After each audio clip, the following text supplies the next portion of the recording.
አዲስ አበባ የሚኖር ሰው ባለፉት 2-3 ዓመታት በኔ ከተማ ጨለማ የነበረው ብርሃን፣ አቧራ የነበረው ግሪን፣ ቆሻሻ የነበረው ንጹህ፣ ከመኪና ጋር እጋፋ የነበረው የራሴ መንቀሳቀሻ አውድ ተፈጥሮልኛል የሚለውን ለማወቅ ለመገንዘብ ምንም ነጋሪ አስተማሪ አያስፈልገውም። ይታያል፣ የሚታይ ነው። ይሄ አዲስ አበባ ላይ የምታየው በብዙ ከተሞች ይታያል፣ በብዙ ገጠሮች ይታያል።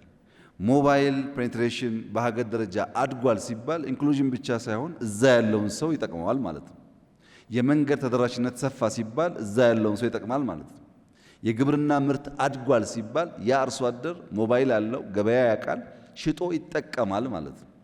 በሁሉም በሴክተር ሌቭልም በማክሮ ሌቭልም የመጡት አጠቃላይ ለውጦች በተለይም ደግሞ የፐብሊክ ፋይናንስ ማኔጅመንታችን በገቢና ወጪ አስተዳደር ላይ የምንከተለው አካሄድ ተደምሮ እያንዳንዱ ዜጋ በቅርብ ርቀት እያንዳንዱ ቤት ገባ እንኳን ባይባል በቅርብ ርቀት ሴንስ የሚያደርገው ውጤት እያመጣ ነው። ይሄን ለምሳሌ ለማንሳት ህዳሴ መውሰድ ይቻላል። ህዳሴን የኢትዮጵያ ሕዝብ ያጠናቀቀበት ሁኔታ በየትኛውም መስፈርትና መለኪያ ምቹ አልነበረም። ኮሮና አለ፣ ውጊያ አለ፣ ዓለም አቀፍ ጫና አለ፣ በሀገር ውስጥ የማክሮ ኢምባላንስ አለ።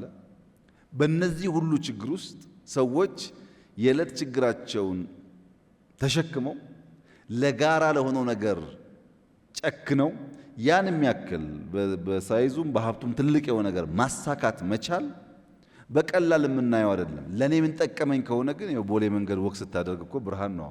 ፀሐይ አይደል ያገሩ ጥቅሙ እሱ ነው ማለት ነው።